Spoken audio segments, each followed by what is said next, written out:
So that is why parabolas or parabolic mirrors are used. Now, before moving on to the lens or the mirror formula, we have just done the spherical mirrors. So now we'll move on to mirror formula. Mirror formulas to find the exact position and the magnification of image. We are going to use image mirror formula, which is 1 upon V plus 1 upon U, which is equal to 1 upon F. What is V, U and F? V is the image distance, U is the object distance, F is the focal length. But we are going to talk about them in detail. Before that, we have to study about the sign conventions. And what are sign conventions? How signs or how distances are taken positive and negative. See this diagram.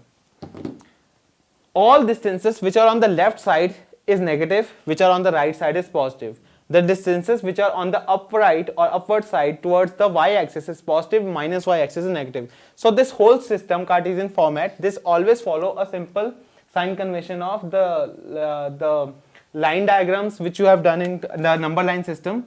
That is positive, negative, positive, negative. This has to be followed. The thing is, the observer should always be in front.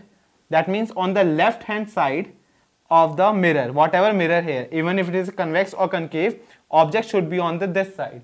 And if object is on this side, the whole thing gets reversed. That means this distance becomes negative, that distance becomes positive. So these are the sign conventions for convex and concave mirror. And now we'll go for the mirror formula.